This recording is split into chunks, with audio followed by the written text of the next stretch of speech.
Hello दोस्तों, आज हम आपको मैथ मॉडल सेट 1 के 60 वीवीआई ऑब्जेक्टिव क्वेश्चन को हल करके इस वीडियो में बताने वाले हैं। तो दोस्तों प्लीज़ वीडियो को लास्ट तक ज़रूर देखना और इन 60 ऑब्जेक्टिव क्वेश्चन को सलूशन के साथ पीडीएफ में डाउनलोड करना चाहते हो तो टेलीग्राम ज्वाइन कर लो, जिसका लिंक वीडियो के डिस्क्रिप्शन में दिया गया है। आप लोग टेलीग्राम ज्वाइन कर लो, आपको टेलीग्राम पर इन 60 ऑब्जेक्टिव क्वेश्चन का सोल्यूशन पीडीएफ में मिल जाएगा। जाकर सभी लोग फटाफट ज्वाइन कर लो।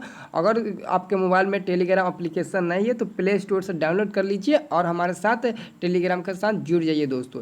तो चलिए दोस्तों, बिना टाइम गवाए वीडियो को स्टार्ट करते हैं। आज हम आपको मैथ मॉडल सेट 1 का 60 VVI objective question class 10th का बताने वाला हूं, ठीक है। तो वीडियो को दोस्तों लास्ट तक देखना, ठीक है। और सभी लोग दोस्तों वीडियो को लाइक कर दो और जो चैनल पर पहली बार आया होगा वो चैनल को सब्सक्राइब कर लेगा ऐसे ही और वीडियो पाने के लिए, ठीक है। और सभी लोग दोस्तों कमेंट करना, क्योंकि दोस्तों बहुत ऐसे छात्र हैं जो कमेंट नहीं करते हैं, ठीक है। मैं आपको वीडियो बताता हूँ, आप जिस पर वीडियो कमेंट करके बताते हो कि सर साइंस का ऑब्जेक्टिव क्वेश्चन बताइए, मैथ का बताइए, मैं सभी पर बताता हूँ, लेकिन दोस्तों आप लोग कमेंट नहीं करते हो। प्लीज़ दोस्तों आप लोगों को इस वीडियो में ज़रूर कमेंट करना है और किसी वीडियो को कमेंट मत करना, लेकिन इस वीडियो को ज़रूर कमेंट करना है, ठीक है। तो चलिए दोस्तों हम वीडियो को स्टार्ट करते हैं। देखिए दोस्तों पहला क्वेश्चन क्या है। दोस्तों पहला क्वेश्चन है आपका कि 1/√2। सबसे पहले दोस्तों इसका हम कलर चेंज कर लेते हैं, ठीक है, ताकि थोड़ा आपको समझने में और अच्छा हो, ठीक है। अब दोस्तों पहला क्वेश्चन है दोस्तों कि 1/√2 है, 1/√2। तो सबसे पहले दोस्तों आपको पहले से पता होगा या फिर नहीं पता होगा तो यहाँ पर देख लीजिए, जो संख्या रूट में होगा, जैसे √2 हो गया या फिर √3 हो गया या फिर 2√3 हो गया, 2√5 हो गया, ये सभी क्या है, जो संख्या रूट में होगा और उसका वर्गमूल नहीं निकलेगा, ना ही वर्गमूल ना ही घनमूल, तो क्या होगा दोस्तों, वो एक अपरिमेय संख्या होगा। सिर्फ जिसका वर्गमूल और जो रूट में रहे उसको हम लोग क्या कहेंगे, अपरिमेय संख्या कहेंगे। जैसे 1/√2 एक अपरिमेय संख्या है, ये क्या है, एक अपरिमेय संख्या है, ये रूट में है तो रूट में हो जाएगा एक अपरिमेय संख्या। याद रखना, जो संख्या रूट में होगा और जिसका वर्गमूल नहीं निकलेगा वह एक अपरिमेय संख्या होगा, और जो रूट से बाहर होगा और रूट में भी होगा लेकिन उसका वर्गमूल निकल जाएगा तो फाइनली परिमेय संख्या हो जाएगा, ठीक है। अब दोस्तों अगला क्वेश्चन ध्यान से पढ़िए। अगला क्वेश्चन कहता है दोस्तों 0.12, फिर 11 है, 2 है, फिर 111 है, फिर 2 है, फिर 41 है और फिर 2 है, और ऐसे डैश डैश डैश करके दिया है और पूछ रहा है एक, तो ये क्या है। तो दोस्तों सबसे पहले तो आपको यहाँ पर कुछ दिखाई दे रहा होगा dot dot dot dot dot का मतलब दोस्तों हुआ कि यह संख्या इनफाइनाइट तक जाएगी, यानी कि अनंत तक जाएगा। अनंत मतलब उसका कोई सीमा नहीं है। जब उसका कोई सीमा नहीं है तो वो एक अपरिमेय संख्या हो जाएगा, ठीक है। वो क्या हो जाएगा, एक अपरिमेय संख्या हो जाएगा, ठीक है। यहाँ पर डैश डैश डैश दे दिया है तो इसका मतलब आप लोग समझ लेना है कि यह पक्का एक अपरिमेय संख्या होगा, ठीक है।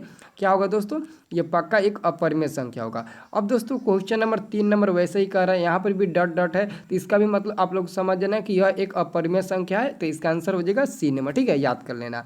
अब दोस्तों यहाँ पर 4 नंबर क्वेश्चन देखिए।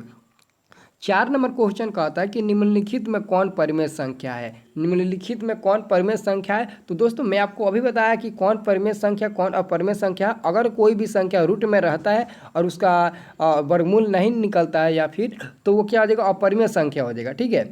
लेकिन यहाँ पर दोस्तों देखिए ऑप्शन नंबर ए देखिए, तो अंदर रूट में 49/64 है, तो 49 का वर्गमूल 7 होता है और 64 का वर्गमूल 8 होता है। तो फाइनली दोस्तों ये रूट में था, अब रूट से बाहर निकल गया, तो रूट से बाहर निकल गया तो ये फाइनली परिमेय संख्या हो जाएगा। क्या हो जाएगा, यही फाइनली परिमेय संख्या हो जाएगा। अब बी नंबर को देखिए, अंदर रूट 81/91 दिया है, तो 81 का तो वर्गमूल निकल जाएगा 9, लेकिन जो नीचे वाला है 91 का वर्गमूल नहीं निकलेगा तो यह अपरिमेय होगा। ठीक वैसे ही सी नंबर है और ठीक वैसे ही डी नंबर में 49 का वर्गमूल निकलेगा लेकिन 101 का वर्गमूल नहीं निकलेगा, तो ये फाइनली अपरिमेय संख्या के श्रेणी में चला जाएगा। और बाकी जो ऑप्शन नंबर ए है 49/64 अंडर रूट में, ये फाइनली अंडर रूट से बाहर निकलेगा तो 7/8 मिलेगा, और 7/8 फाइनली क्या हो जाएगा दोस्तों, एक परिमेय संख्या हो जाएगा। अब वैसे ही क्वेश्चन नंबर 5 है कि निम्नलिखित में कौन अपरिमेय संख्या है। यहाँ पर तो आप लोग बताया कि कौन परिमेय संख्या है, अब आपको बताना है निम्नलिखित में कौन अपरिमेय संख्या है। तो ऑप्शन नंबर ए को देखिए, अंदर रूट 64/36, इसको आप बाहर निकालिएगा तो 8/6 मिलेगा।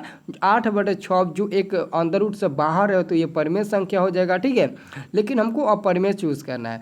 और बी में देखिए ऑप्शन नंबर ए तो परिमेय हो जाएगा और हमको अपरिमेय देखना है, और बी में है अंदर रूट 81 का भी वर्गमूल निकल जाएगा 9, ये भी परिमेय संख्या हो जाएगा। और डी नंबर है अंदर रूट 49/9, 49 का वर्गमूल 7 और 9 का वर्गमूल 3, ये भी रूट से बाहर निकल गया, ये भी परिमेय अपरिमेय संख्या होगा। लेकिन जो ऑप्शन नंबर सी में है √2.5 ये एक अपरिमेय संख्या होगा, क्योंकि इसका वर्गमूल नहीं निकलेगा। अगर दशमलव नहीं रहता तब यहाँ पर 25 का वर्गमूल 5 निकल जाता, लेकिन √2.5 का वर्गमूल नहीं निकलेगा, तो ये फाइनली अपरिमेय संख्या के श्रेणी में चला जाएगा। ठीक है, अब दोस्तों हम लोग अगला क्वेश्चन 6 नंबर देखने वाले हैं। ठीक है दोस्तों, छठा नंबर प्रश्न है कि निम्नलिखित में कौन बहुपद नहीं है। निम्नलिखित में कौन बहुपद नहीं है। दोस्तों आपको बहुपद पहचानने का ट्रिक आपको पहले से पता होना चाहिए। अगर नहीं पता है तो दोस्तों यहाँ पर समझ लीजिए। दोस्तों बहुपद पहचानने का बेहतरीन ट्रिक होता है, अगर कोई जो चर मान होता है, जैसे एक्स वाई, ये क्या है दोस्तों, ये चर मान है। अगर चर मान रूट में हो या फिर उसका पावर माइनस में हो या फिर चर मान बाटा में हो, तो द्विघात मतलब कि वो बहुपद के श्रेणी में नहीं आएगा, वो किसी भी बहुपद के श्रेणी में नहीं आएगा। जैसे एग्जाम्पल के तौर पर मैं आपको एक एग्जाम्पल देना चाहता हूँ दोस्तों, ध्यान से देखिएगा दोस्तों। ये जो क्वेश्चन नंबर 6 है, इसमें पूछा जा रहा है कि निम्नलिखित में कौन बहुपद नहीं है। कौन बहुपद नहीं है, नहीं है कि मतलब कि वो बहुपद नहीं होगा, बल्कि वो बहुपद है। ठीक है, तो इसमें से कौन बहुपद है, ध्यान से दोस्तों देखिएगा, बहुत ही इंपॉर्टेंट क्वेश्चन है। ठीक है, तो यहाँ पर दोस्तों ऑप्शन नंबर सी को देखिए, तो ऑप्शन नंबर सी है दोस्तों बहुपद नहीं है, क्योंकि ऑप्शन नंबर सी में जो है एक्स है, एक्स चर मान है, वो चर मान रूट है। और अभी हम आपको बताया कि चर मान रूट में नहीं होना चाहिए, और ना ही इसका पावर माइनस में होना चाहिए, और ना ही ये बाटा में होना चाहिए। चर मान जो एक्स या फिर वाई जेड कुछ भी जो चर मान होता है वो बाटा में नहीं होना चाहिए, और पावर का जो उसका पावर होता है वो माइनस में नहीं होना चाहिए, और अंदर रूट में चर मान नहीं होना चाहिए। तो फाइनली देखिए, तो बी वाई स्क्वायर बाहर है और इसका पावर भी प्लस है, तो ये फाइनली बहुपद हो जाएगा।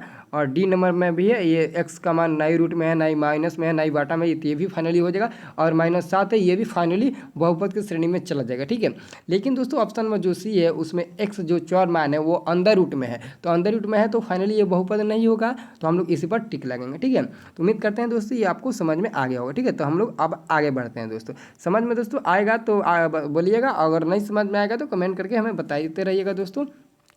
अगला दोस्तों क्वेश्चन है कि यदि बहुपद P x equal to x square minus 2x plus 5 के शून्यक अल्फा कमा बीटा हो तो अल्फा इंटू बीटा का मान क्या होगा। यहाँ पर दोस्तों कॉमा नहीं है, ये डॉट का चिन्ह है। ठीक है, अल्फा इंटू बीटा का मान क्या होगा। तो सबसे पहले दोस्तों alpha into beta equal to क्या होता है, alpha into beta equal to C/A होता है, C/A होता है। तो C का मान यहाँ से निकालिएगा तो 5 मिलेगा, और A का मान यहाँ से निकालिएगा एक्स स्क्वायर का गुणांक 1 मिलेगा, तो 5/1 इक्वल टू क्या हो जाएगा, 5 ही हो जाएगा। तो 5 देखिए तो ऑप्शन नंबर ए में है, तो ऑप्शन नंबर हम ए पर टिक लगा देंगे। ठीक है, याद रखना ऑप्शन नंबर ए पर टिक लगा देंगे। अगर alpha plus beta equal to पूछे तो alpha plus beta equal to -B/A होता है, और B का मान -2 है और A का मान 1 है। तो ऑलरेडी B का मान -2 है और पहले से फार्मूला में -B होता है, तो माइनस माइनस प्लस 2/1 हो जाएगा, इक्वल टू 2 ही मिलेगा। अगर प्लस करके पूछे तो आप लोग 2 पर टिक लगाना, इंटू करके पूछे तो आप लोग 5 पर टिक लगाना। ठीक है, अब दोस्तों हम लोग अगला क्वेश्चन 8 नंबर देखेंगे। ठीक है, अब दोस्तों हम लोग 8 नंबर क्वेश्चन देखते हैं। बहुपद x square minus 4x plus 1 के मूलों का योग होगा, मूलों का योग होगा। तो सबसे पहले दोस्तों मूलों का योग यानी कि वही पूछ रहा है अल्फा प्लस बीटा। मूलों का योग क्या होता है, अल्फा प्लस बीटा, और मूलों का गुणनफल अल्फा इंटू बीटा होता है। ठीक है, अगर योग मतलब प्लस होता है, अंतर मतलब माइनस होता है, और गुणनफल मतलब गुणा होता है। ठीक है, अनुपात मतलब बाटा होता है, याद रखना। ठीक है, तो अल्फा प्लस बीटा बराबर -B/A होता है। ठीक है, अब यहाँ से अब B का मान निकालिएगा तो -4 मिलेगा, और पहले से फार्मूला में -4 है। ठीक है, और A का मान कितना है दोस्तों, 1 है। ठीक है, तो ये माइनस माइनस कट जाएगा, यानी कि गुणा होगा आपस में तो कट जाएगा, तो सिर्फ 4 मिलेगा। तो 4 ऑप्शन नंबर बी में है, तो बी पर टिक लगाएंगे। ठीक है, और ठीक वैसे ही क्वेश्चन नंबर दोस्तों 9 है। 9 नंबर क्वेश्चन है दोस्तों कि बहुपद 4x square minus 4x plus 1 के मूलों का गुणनफल होगा। तो मूलों का गुणनफल अल्फा इंटू बीटा होता है, तो अल्फा इंटू बीटा बराबर C/A होता है। क्या होता है दोस्तों, C/A होता है। तो यहाँ पर C का मान यहाँ से दोस्तों 1 हो जाएगा, 1 हो जाएगा C का मान, और A का मान क्या हो जाएगा दोस्तों 4 हो जाएगा, यानी कि 1/4 मिलेगा। तो 1/4 दोस्तों यहाँ पर ऑप्शन नंबर किस में है, ऑप्शन नंबर सी में है, तो आप लोग ऑप्शन नंबर सी पर टिक लगा दीजिए। ठीक है, किस पर आप लोग टिक लगाइएगा, ऑप्शन नंबर सी पर टिक लगाइएगा, और इसमें बी पर टिक लगाइएगा। ठीक है, अब दोस्तों अगला क्वेश्चन है कि घात 1 वाले बहुपद कहलाता है। घात 1 वाला बहुपद रैखिक बहुपद कहलाता है, और घात 2 वाला बहुपद द्विघात बहुपद कहलाता है, और घात 3 वाला बहुपद त्रिघात बहुपद कहलाता है। याद रखना, आपका आंसर हो जाएगा C नंबर। ठीक है, रैखिक बहुपद एक घात वाले को कहते हैं। ठीक है, अब दोस्तों हम लोग 11 नंबर क्वेश्चन देखेंगे। 11 नंबर क्वेश्चन है कि जिस समीकरण निकाय का अद्वितीय हल होता है वह समीकरण निकाय होता है विरोधी, अविरोधी, आश्रित या फिर रैखिक। तो इसका हम सही आंसर क्या देना चाहेंगे? अविरोधी होता है। जो अद्वितीय हल होता है यानी कि केवल और केवल एक हल होगा वो अविरोधी होगा, ठीक है, याद रखना। अगला क्वेश्चन, यदि यदि युगपत समीकरण निकाय का कोई हल नहीं हो तो वह समीकरण निकाय कहलाता है अविरोधी, आश्रित, विरोधी या फिर रैखिक। तो इसका सही जवाब होगा दोस्तों सी नंबर, विरोधी हो जाएगा, ठीक है। क्या हो जाएगा? विरोधी। जिसका कोई हल नहीं होगा वो विरोधी होगा और जिसका अद्वितीय हल यानी कि केवल और केवल एक हल होगा वो अविरोधी होगा, ठीक है। अगला क्वेश्चन है कि यदि यदि युगपत समीकरण निकाय का अनगिनत हल हो तो वह समीकरण निकाय कहलाता है अनगिनत हल, यानी कि अनंत हल होगा तो उसका क्या होगा? तो आश्रित हो जाएगा, ऑप्शन नंबर सी। क्या हो जाएगा? आश्रित, ऑप्शन नंबर सी हो जाएगा, याद रखना, ठीक है। अब दोस्तों हम लोग अगला क्वेश्चन पर बढ़ते हैं। अगला क्वेश्चन है दोस्तों 14 नंबर। 14 नंबर प्रश्न है दोस्तों कि समीकरण निकाय a1x plus b1y plus c1 equal to 0 तथा a2x plus b2y plus c2 equal to 0 का अद्वितीय हल होगा यदि। अद्वितीय हल मतलब कि केवल और केवल एक हल होगा। अद्वितीय हल मतलब केवल और केवल एक हल होगा तो वो क्या होगा? तो आप इसका आंसर दे देंगे ऑप्शन नंबर बी को, a1 but a2 does not equal to b1 by b2, यानी कि a1 बट a2 बराबर नहीं होगा b1 बाई b2 का, तभी वो क्या होगा? उसका एक हल होगा, ठीक है। अब हम लोग अगला क्वेश्चन दोस्तों देखेंगे। समीकरण निकाय a1x plus b1y plus c1 equal to 0 तथा a2x plus b2y plus c2 equal to 0 का अनगिनत हल होगा यदि। जब अनगिनत हल होगा तब वो मतलब कि किस पर लागू होगा? तो इसका हम आंसर क्या देना चाहेंगे दोस्तों? हम लोग इसका आंसर देना चाहेंगे सी को, यानी कि a1/a2 बराबर होगा b1/b2 बराबर होगा c1/c2, यानी कि तीनों आपस में बराबर होगा। और जब कोई भी आपस में बराबर नहीं होगा तो फाइनली उसका एक हल होगा, और जब तीनों आपस में बराबर होगा तो उसका एक भी हल नहीं होगा, सॉरी दोस्तों, उसका अनगिनत हल होगा। क्या होगा? उनका अनगिनत हल होगा, ठीक है। अब दोस्तों अगला क्वेश्चन आ गया दोस्तों फिर से एक बार कि निम्नलिखित में कौन द्विघात समीकरण है। अब आपको यहाँ पर पहचानना है कि कौन द्विघात समीकरण है और कौन द्विघात समीकरण नहीं है। तो सबसे पहले जो क्वेश्चन कहता है उसका हम जवाब देंगे कि कौन द्विघात समीकरण है। तो द्विघात समीकरण जिसका घात 2 हो, जिसका घात 2 हो उसे द्विघात समीकरण कहते हैं। तो यहाँ पर दोस्तों देखिए, यहाँ पर दोस्तों सबसे पहले यहाँ पर ऑप्शन में जो सी है, यहाँ पर x का पावर 3 है तो ये त्रिघात बहुपद हो जाएगा, क्योंकि इसका पावर 3 है। तो ये एक्चुअली इसे हम अभी नहीं देखेंगे क्योंकि इसका पावर 3 है तो ये द्विघात का अंतर्गत नहीं आएगा। लेकिन ऑप्शन नंबर ए, बी और जो डी है इसमें सस्पिशन है। तो मैं आपको अभी बताया कि बहुपद या फिर समीकरण दोनों का पहचानने का तरीका या एक ही होता है। अगर कोई पूछे कि द्विघात समीकरण और द्विघात बहुपद पहचानने का तरीका क्या है तो आप लोग बता देना कि चर मान रूट में नहीं होना चाहिए और ना ही उसका पावर माइनस में होना चाहिए और ना ही चर मान बाटा में होना चाहिए। बाटा मतलब वही माइनस, ठीक है। तो यह नहीं होना चाहिए, यह शर्त नहीं होना चाहिए।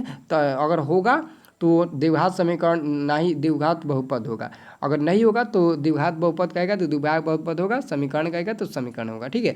जैसे यहाँ पर द्विघात समीकरण पूछा जा रहा है। द्विघात समीकरण देखिए यहाँ पर x का पावर -1 मिल गया तो फाइनली ये क्या हो जाएगा? ये मतलब हट जाएगा, ये द्विघात समीकरण ना ही द्विघात समीकरण होगा ना ही द्विघात बहुपद होगा।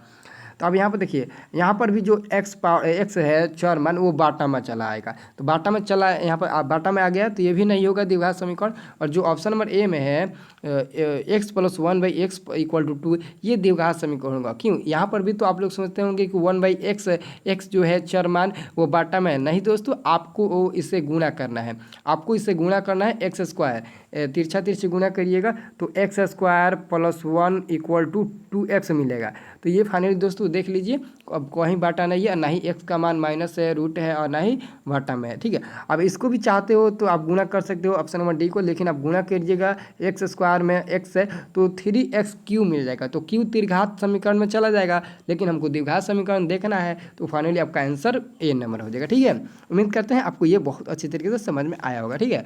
अब दोस्तों अगला क्वेश्चन है कि x प्लस 2 का whole cube equal to x² - 1 into 2x किस प्रकार का समीकरण है? इसको आप हल कीजिए। हल करने के बाद देखिए x का पावर क्या आ रहा है। अगर एक आएगा तो रैखिक एक घातीय समीकरण होगा, अगर 2 आएगा पावर x का तो द्विघातीय होगा, तो 3 आएगा तो त्रिघातीय होगा, अगर कोई भी नहीं आएगा तो वो अचर पद हो जाएगा। ठीक है, तो एक्चुअली आप इसे हल करके देखिए और इसका आंसर हमें बताइए कमेंट बॉक्स में कि इसका आंसर क्या रहा है। तो एक्चुअली इसका आंसर हम आपको बता देते हैं कि वो त्रिघात समीकरण आएगा, क्योंकि x का मान वहाँ पर क्या आएगा दोस्तों, 3 आएगा, x का पावर क्या आएगा, 3 आएगा। ठीक है, याद रखना। अगला दोस्तों क्वेश्चन है कि यदि अल्फा तथा बीटा द्विघात समीकरण का मूल x square plus x minus 2 equal to 0 हो तो 1/α प्लस 1/बीटा का मान क्या होगा। इस क्वेश्चन को देखिए दोस्तों, ये क्वेश्चन 2 नंबर का भी पूछा जाता है। इसे हम लोग कैसे हल करते हैं यहाँ पर दोस्तों आप जान लीजिए। तो सबसे पहले हम दोस्तों यहाँ पर a बराबर क्या लिखेंगे, a बराबर 1 मिल जाएगा, b बराबर भी क्या मिल जाएगा, 1 ही मिल जाएगा, और c बराबर इक्वल टू -2 मिल जाएगा। ठीक है, c बराबर क्या मिल जाएगा दोस्तों, 2 मिल जाएगा। ठीक है, तो c बराबर 2 हो गया। ठीक है, क्या हो जाएगा दोस्तों, c बराबर, सॉरी दोस्तों यहाँ पर c बराबर 2 ले लीजिए, -2 ले लीजिए। ठीक है, अब यहाँ पर 1/α प्लस 1/बीटा, इसको एलसीएम में निकाल कर बाटा पर का जोड़ बनाइए तो अल्फा प्लस बीटा ऊपर मिलेगा और नीचे मिलेगा अल्फा इंटू बीटा। तो अल्फा प्लस बीटा का मान अल्फा इंटू बीटा मिलेगा नीचे, और अल्फा प्लस बीटा का -b/a होता है मान। ठीक है, और अल्फा इंटू बीटा का मान होता है c/a। तो नीचे से a और नीचे से a कट जाएगा, तो ऊपर -b बचेगा और नीचे क्या बचेगा, c बचेगा। तो b का मान ऑलरेडी यहाँ पर कितना दिया, 1 दिया है, तो -1 हो जाएगा, और c का मान कितना दिया है दोस्तों, c का मान -2 दिया है, तो -2 हो जाएगा, माइनस माइनस कट जाएगा, तो फाइनली 1/2 हमारा आंसर मिलेगा। और 1/2 ऑप्शन में है, तो हम लोग ऑप्शन नंबर वहीं पर टिक लगाएंगे जहाँ पर 1/2 मिलेगा। ठीक है, याद रखना। ये क्वेश्चन 2 नंबर का भी पूछा जाता है, बहुत इंपॉर्टेंट क्वेश्चन है, याद रखना। अब दोस्तों अगला क्वेश्चन आ गया। अगला क्वेश्चन है दोस्तों, द्विघात समीकरण x² - 4x + b = 0 का विवेचक निम्नलिखित में से कौन है। विवेचक आपको निकालना है, विवेचक यानी कि डिस्क्रिमिनांट यानी कि डी का मान आपको निकालना है। ठीक है, तो डी बराबर क्या होता है, तो डी बराबर फार्मूला याद रखना, b² - 4ac होता है फार्मूला।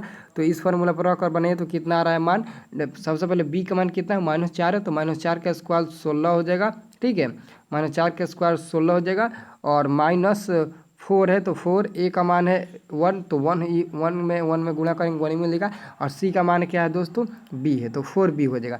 यानी कि 16 - 4b, देखिए तो कहाँ है, 16 - 4b ऑप्शन नंबर ए में है, तो ए पर टिक लगाइएगा। ठीक है, अब दोस्तों अगला क्वेश्चन है, द्विघात समीकरण x² - 5x + 6 = 0 के गुणनखंड है। 0 के गुणनखंड है, तो याद रखना क्या हो जाएगा दोस्तों, ऑप्शन नंबर ए ही हो जाएगा। ऑप्शन नंबर ए में दिया तो यही ए नंबर हो जाएगा। ठीक है, आप लोग गुणनखंड निकाल कर देख लीजिए, ऑप्शन नंबर ए मिल जाएगा। ठीक है, अब दोस्तों हम लोग अगला क्वेश्चन देखेंगे। अगला क्वेश्चन 21 नंबर देखेंगे। 21 नंबर दोस्तों प्रश्न कहता है कि यदि एपी का प्रथम पद ए तथा पदांतर यानी कि सार्वअंतर डी हो तो एनवा पद निम्नलिखित में से कौन सा होगा।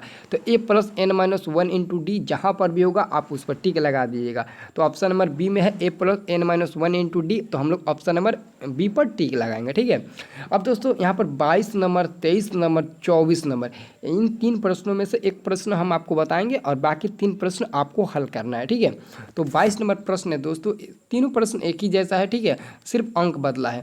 22 नंबर प्रश्न का आता है कि एपी 2,7, 12, का 10वां पद होगा। तो सबसे पहले दोस्तों 10वां पद, तो 10वां पद मतलब कि आपको ए 10 का मान निकालना है। ए 10 बराबर व्हाट, तो यहाँ से आप निकालिएगा तो ए बराबर आपका 2 मिलेगा, और डी का मान निकालिएगा, दूसरा में से पहला घटाइएगा तो 5 मिलेगा, यानी कि 7 - 2। दूसरा में से पहला घटाइएगा तो डी का मान मिलेगा, और ए का मान ऑलरेडी पहला हो जाएगा। ठीक है, तो यहाँ पर क्या मिल जाएगा, 2 मिल जाएगा, और यहाँ पर क्या मिल जाएगा दोस्तों, 5 मिल जाएगा।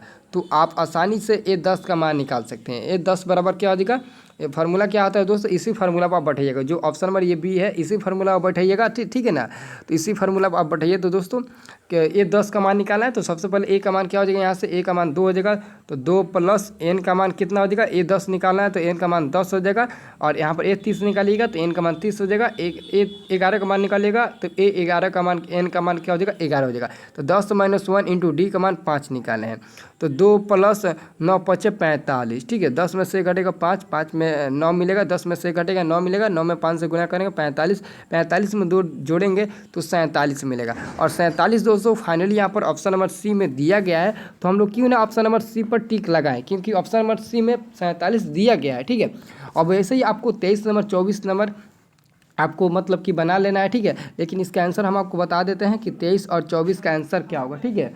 सभी लोगों को हम बता देते हैं, ठीक है। तो 23 का आंसर होगा सी नंबर और 24 का आंसर बी होगा। 24 का आंसर बी होगा और 23 का आंसर सी होगा। फाइनली आप लोग सॉल्व कर लीजिएगा, ठीक है। अब दोस्तों हम लोग अगला क्वेश्चन 25 नंबर देखने वाले हैं। 25 नंबर दोस्तों प्रश्न कहता है कि किसी एपी का एनवा पद 5n-3 है तो दूसरा पद क्या होगा। तो सबसे पहले पहला पद देखिए, पहला पद ए होता है, दूसरा प्लस ए प्लस डी होता है और तीसरा पद होता है ए प्लस 2d होता है, चौथा प्लस ए प्लस 3d होता है। ऐसे करके आपको मतलब पद मिल जाएगा। अगर कोई पूछे मतलब कि एक कम होता है, 20वां पद पूछे तो ए प्लस 19d हो जाएगा, 10वां पद पूछे तो ए प्लस 9d हो जाएगा, ठीक है। वैसे ही आपको ये दूसरा पद यानी कि ए प्लस डी का मान निकालना है। तो ना ही यहाँ पर ए का मान दिया है और ना ही डी का मान दिया है, तो कैसे निकालेंगे। लेकिन दोस्तों हमें पता है कि एनवा पद 5n-3 दिया है। एनवा पद यानी कि एन बराबर 5n-1 दिया है। तो सबसे पहले एन बराबर दिया है, एन बराबर कितना दिया है 5n-3 दिया है, ठीक है। तो सबसे पहले ए एन के जगह पर 1 रखेंगे, तो 5 में 1 में गुणा करके -3 घटाएंगे तो क्या मिलेगा 2 मिलेगा, ठीक। वैसे ही A2 रखिएगा तो 5 में 2 में गुणा करिएगा तो 10 - 3 यानी कि क्या मिलेगा 10 - 3 7 मिलेगा, ठीक है। तो ऐसे करके आपका एक ए भी बनेगा। अगर 3 रखिएगा तो हम 5 15 में से 3 घटाइएगा तो 12 मिलेगा। क्या मिलेगा दोस्तों 12 मिलेगा।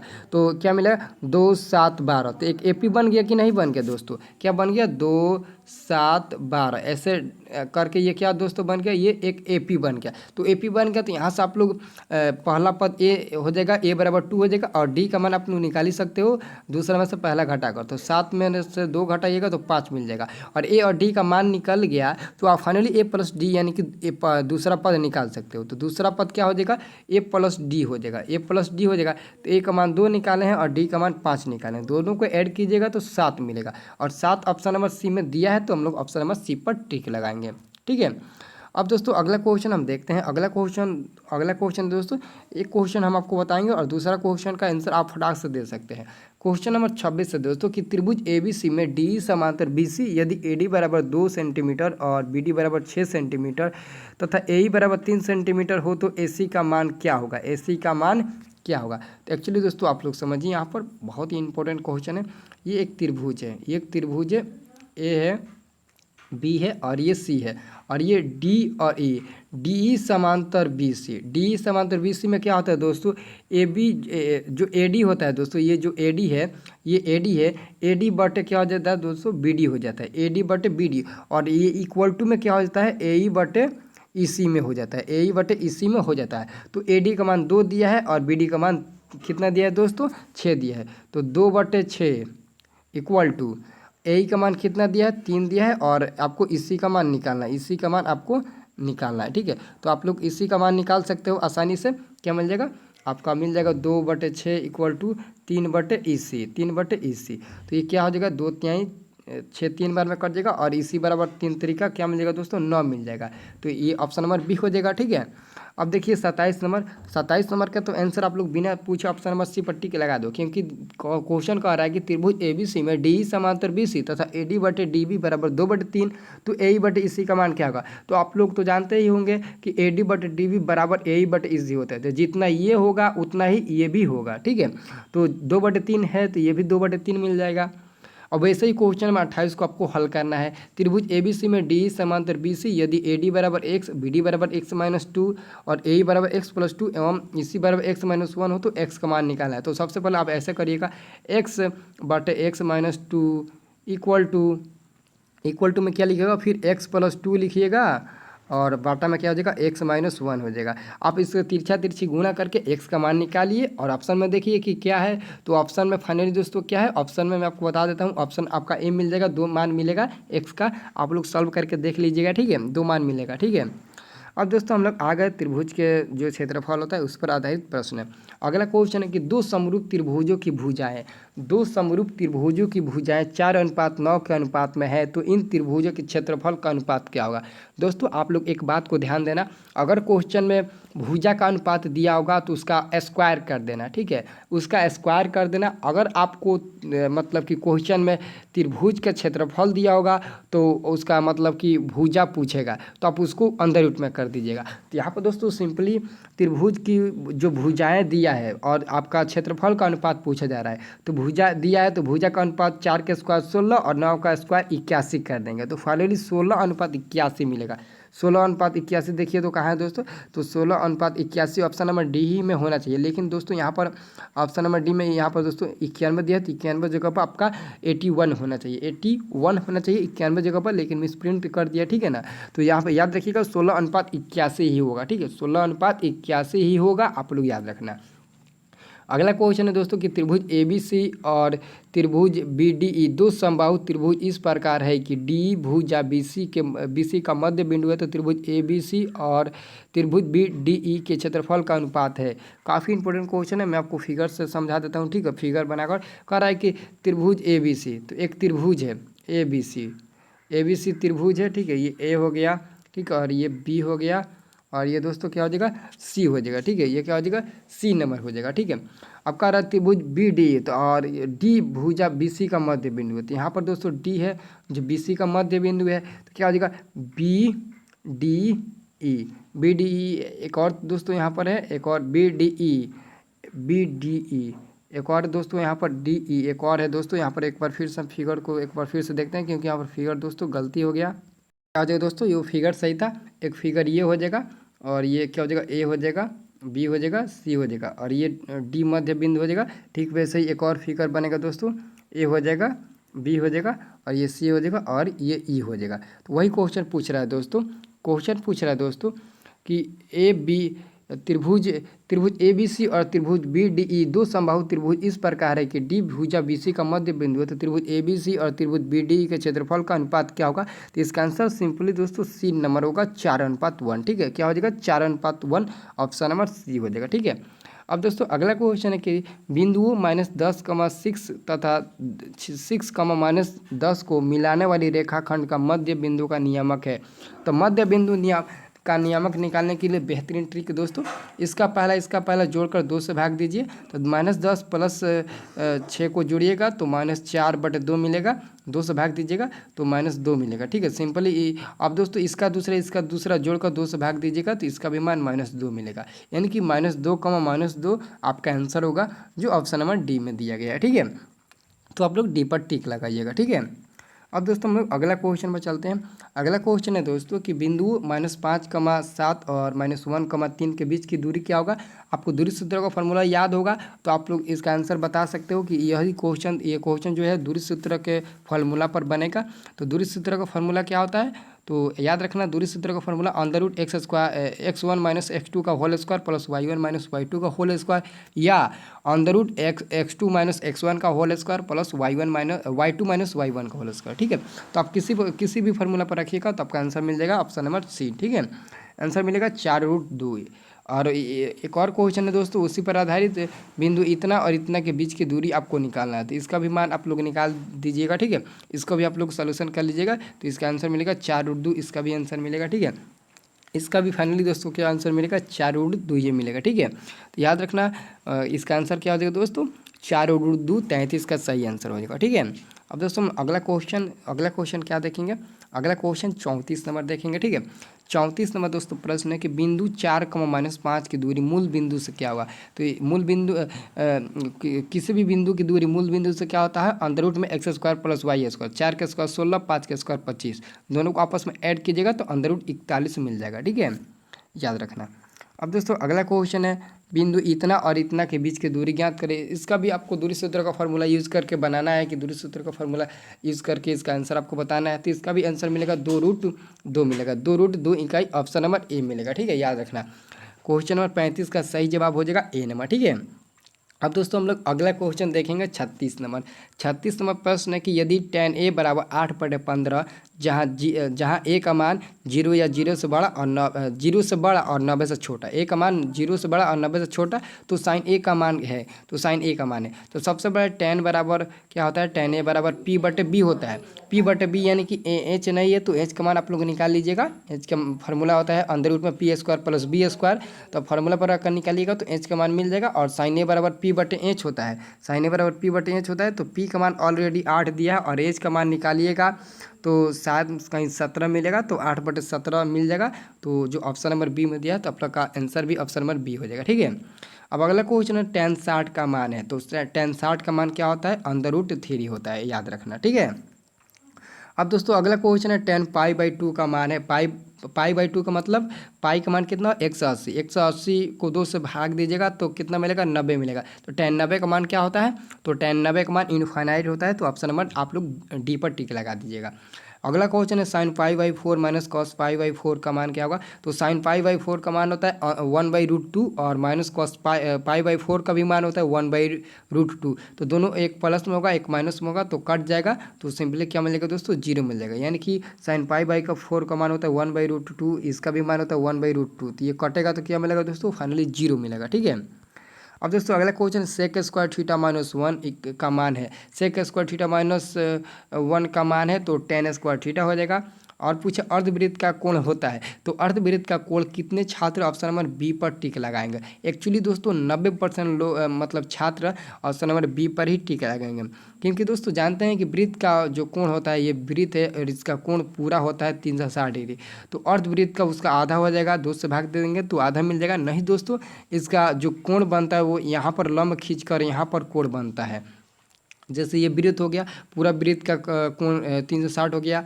और अर्धवृत्त यहाँ से खींचेंगे, यहाँ से लंब डालेंगे, यहाँ से लंब डालेंगे, यहाँ पर जो हमारा कोण बनेगा वही कोण 90 डिग्री का बनेगा। और वही 90 डिग्री कोण अर्धवृत्त का कोण कहलाएगा। तो अर्धवृत्त का कोण याद रखना दोस्तों कि 90 डिग्री का होता है, 180 डिग्री का नहीं होता है। ठीक है, अब दोस्तों अगला क्वेश्चन देखिए। तो अगला क्वेश्चन दोस्तों कि यदि समानांतर चतुर्भुज की सभी भुजाएं एक वृत्त को स्पर्श करें तो वह समानांतर चतुर्भुज होगा, वो समानांतर चतुर्भुज होगा। काफ़ी इंपॉर्टेंट क्वेश्चन है, इसका आंसर याद रखना ऑप्शन नंबर सी हो जाएगा, समचतुर्भुज होगा। वो क्या हो जाएगा दोस्तों, समचतुर्भुज हो जाएगा। ठीक है, अगला क्वेश्चन, बाह्य स्पर्श करने वाले दो वृत्तों के उपनिष्ठ स्पर्श रेखाओं की संख्या कितनी होती है, तो 3 होती है। बाह्य स्पर्श करने वाली दो वृत्तों के उपनिष्ठ स्पर्श रेखाओं की संख्या कितनी होती है, तो 2 होती है, याद रखना। सॉरी दोस्तों 3 होती है। ठीक है, याद रखना।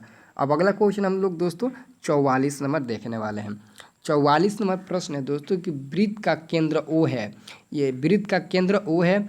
बिंदु P से खींची गई दो स्पर्श रेखाएं PA और PB एक दूसरे से 80 डिग्री कोण पर झुकी हुई है। तो कोण POA का मान होगा। तो सबसे पहले दोस्तों देख लीजिए, यहाँ पर दोस्तों एक वृत्त है, ये वृत्त होगा और यहाँ से बाह्य बिंदु है, P है और यहाँ पर A है और यहाँ पर B है दोस्तों, और यहाँ पर कोई बिंदु है O। ठीक है, और यहाँ पर ऐसे ये है और यहाँ पर ऐसे है।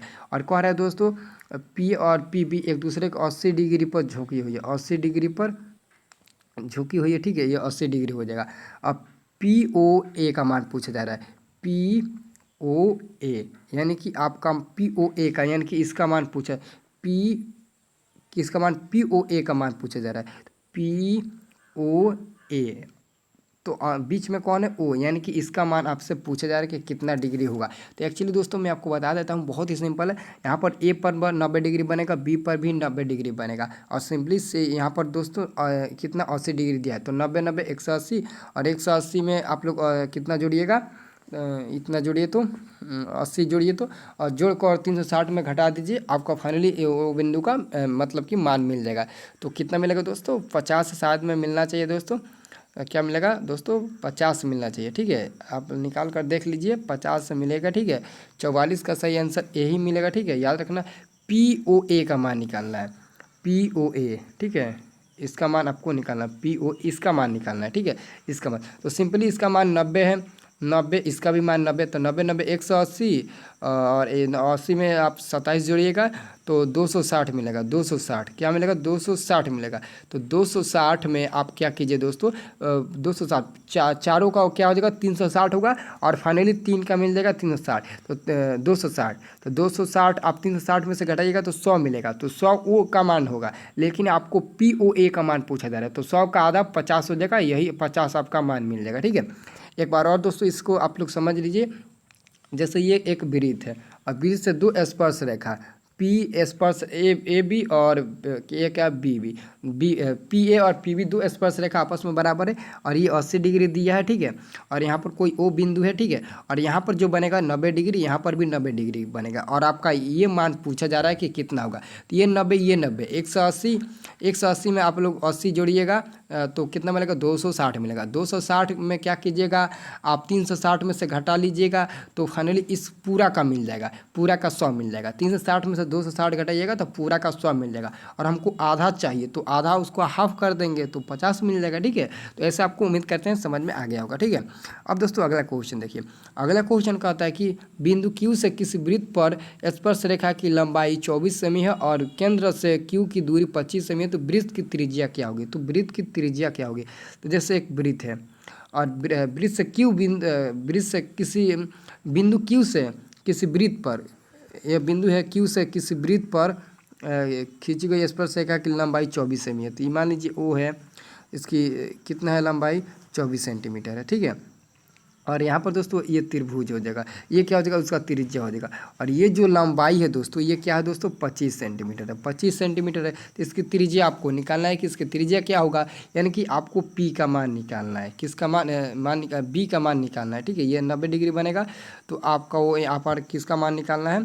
तो सिंपली आपको B का मान निकालना है। ठीक है, B का मान आपको निकालना है, तो B का मान आप आसानी से निकाल सकते हैं। H स्क्वायर, B का फॉर्मूला होता है H² - P² अंदर रूट में होता है। ठीक है, तो 25 का स्क्वायर में से 24 का स्क्वायर घटाइएगा तो फाइनली कितना मिलेगा? आप हमें फटाफट बताइए तो कितना मिलेगा। तो आपका सही जो आंसर मिलेगा वो A मिलेगा, 7 सेंटीमीटर मिलेगा। ठीक है, अगला क्वेश्चन है कोण थीटा वाले त्रिज्या खंड का क्षेत्रफल होगा। तो कोण थीटा वाले त्रिज्या खंड का क्षेत्रफल होता है θ/360 πr²। θ/360 डिग्री πr² होता है। ठीक है, तो यहाँ से दोस्तों देखिए तो कहाँ है θ/360 πr², θ/360 πr², तो ऑप्शन नंबर डी में है, तो हम लोग ऑप्शन नंबर डी पर टिक लगाएंगे। ठीक है, अगला दोस्तों क्वेश्चन है दोस्तों कि दो वृत्तों के क्षेत्रफल का अनुपात x² अनुपात y² है, तो उनकी त्रिज्याओं यानी कि परिधि, उनकी त्रिज्याएँ बटे परिधि निम्नलिखित में से किस अनुपात में होगी? किस अनुपात में होगी? सबसे पहले त्रिज्याएँ, उसके बाद से परिधि आपको निकालना है। ठीक है, तो एक्चुअली में इसका आंसर C मिलेगा। इसका आंसर C मिलेगा। कैसे C मिलेगा मैं आपको अभी बता देता हूँ दोस्तों। तो सबसे पहले आप त्रिज्या का अनुपात निकालिएगा, तो इसको रूट में कीजिएगा तो x/y मिलेगा। त्रिज्या का अनुपात मतलब त्रिज्या का अनुपात, तो x/y मिल जाएगा ऊपर, और नीचे में दोस्तों उसका परिधि क्या मिलेगा? 2πr मिलेगा। ठीक है, तो 2π से कर देगा तो ये क्या हो जाएगा दोस्तों? ये चला जाएगा ऊपर और x चला जाएगा नीचे, तो क्या मिलेगा? y/x मिलेगा। y/x ऑप्शन नंबर C मिलेगा। ठीक है, याद रखना।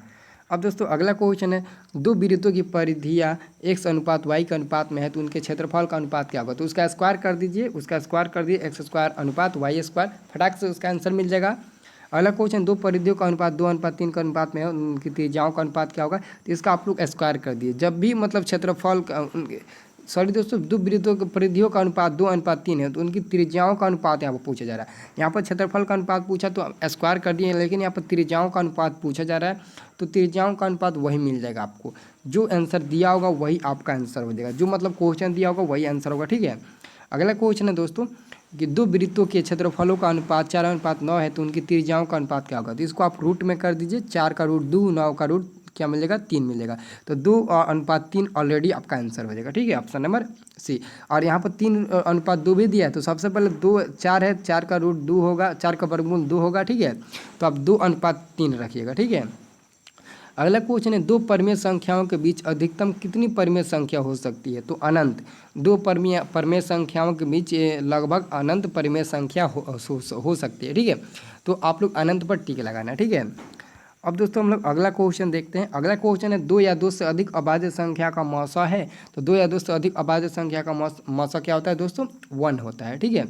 अगला क्वेश्चन, निम्नलिखित में कौन अपरिमेय संख्या है? तो कौन अपरिमेय संख्या है? ये तो क्या हो जाएगा, कौन अपरिमेय संख्या नहीं है। अपरिमेय संख्या नहीं मतलब परिमेय संख्या होगा। तो ये अपरिमेय संख्या है, ये भी अपरिमेय है, ये भी अपरिमेय है, लेकिन ऑप्शन नंबर डी जो है वो अपरिमेय संख्या नहीं है। क्यों?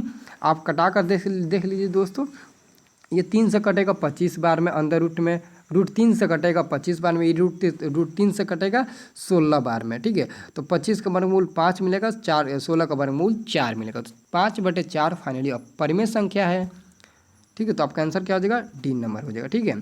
अब दोस्तों अगला क्वेश्चन का हो जाएगा, निम्नलिखित में कौन परिमेय संख्या है? तो बी हो जाएगा, क्योंकि रूट से रूट कटेगा तो सिर्फ 2 बचेगा और सिर्फ 2 एक परिमेय संख्या है। ठीक है। अगला क्वेश्चन है, यूक्लिड विभाजन एल्गोरिथम को 2 धनात्मक पूर्णांकों के निम्न में से किसे परिकलित करने का तकनीक है? तो मॉसा यानी कि एचसीएफ हम लोग यूक्लिड विभाजन एल्गोरिथम का प्रयोग करके बनाते हैं। ठीक है। मौसा ही हम लोग मतलब यूक्लिड विभाजन का परिमेय का प्रयोग करके बनाते हैं। ठीक है। तो आंसर क्या हो जाएगा? बी नंबर हो जाएगा। ठीक है। सही आंसर क्या होगा? बी नंबर होगा। अगला क्वेश्चन हम लोग देखेंगे दोस्तों। अगला क्वेश्चन है 56 नंबर क्वेश्चन कि यदि अल्फा बीटा गामा त्रिघात बहुपद ax³ + bx² + cx + d के शून्यक हो तो alpha into beta into gamma का मान होगा। तो इसका सही जवाब आपका हो जाएगा दोस्तों ऑप्शन नंबर सी होगा। Option number C -d/a। ठीक है, याद रखना। अब दोस्तों अगला क्वेश्चन है दोस्तों कि बहुपद px बराबर x³ - 2x² + 3x + 4 है। तो यहाँ पर बहुपद दोस्तों चर x का पावर 3 है, जो चर x का सबसे ज़्यादा पावर है 3 है, तो ये त्रिघात बहुपद कहलाएगा। ठीक है। अगला क्वेश्चन, द्विघात बहुपद px = x² - 5x + 6 के शून्यक है। तो आप इसका शून्यक निकाल लीजिए, मतलब कि इसका फैक्टर तोड़िए और देखिए कि इसका शून्यक क्या मिल रहा है, x का मान कितना मिल रहा है। ठीक है। और हमें कमेंट करके बताइए। इसका आंसर मिलेगा दोस्तों ऑप्शन नंबर ये मिलेगा 2,3। ठीक है, याद रखना x का मान 2,3 मिलेगा। अब दोस्तों अगला क्वेश्चन है, यदि अल्फा और बीटा बहुपद 2x² + 5x - 10 के शून्यक हो तो अल्फा इंटू बीटा का मान क्या होगा? तो अल्फा इंटू बीटा बराबर c/a होता है। तो c का मान -10 है और a का मान 2 है। तो 2 से -10 5 बार -5 बार में कटेगा, तो -5 पर हम लोग टिक लगाएंगे। ठीक है। अब दोस्तों अगला जो क्वेश्चन है 60 नंबर और अंतिम जो प्रश्न है काफ़ी इंपॉर्टेंट है। यदि द्विघात बहुपद के शून्यकों का योग यानी कि अल्फा प्लस बीटा, शून्यकों का योग यानी कि 5 दिया है और उसका गुणनफल इंटू अल्फा इंटू बीटा बराबर कितना दिया है दोस्तों? 12 दिया है। तो आपको द्विघात बहुपद निकालना क्या होगा? तो द्विघात बहुपद निकालने का एक सूत्र होता है दोस्तों, क्या होता है दोस्तों? x² minus alpha plus beta into x और फिर से प्लस अल्फा इंटू बीटा होता है। ठीक है। तो ये क्या हो जाएगा? x² हो जाएगा और माइनस अल्फा प्लस बीटा का मान कितने दिया? 5 दिया है, तो -5x हो जाएगा और फिर प्लस अल्फा इंटू बीटा का मान दिया है 12, तो 12 हो जाएगा। x² - 5x + 12, x² - 5x + 12, option number x² - 5x + 12 option number C में दिया है। तो हम लोग ऑप्शन नंबर सी पर टिक लगाएंगे। फिर हम लोग ऑप्शन नंबर सी पर टिक लगाएंगे।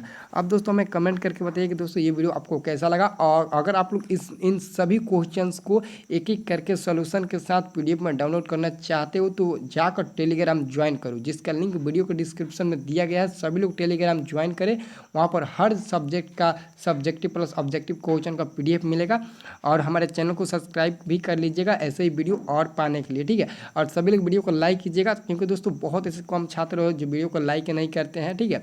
तो सभी लोग वीडियो को लाइक कीजिएगा और सभी लोग कमेंट कीजिएगा, क्योंकि आप लोग कमेंट नहीं करते हो, इसलिए आप लोग इस वीडियो में ज़रूर कमेंट करना।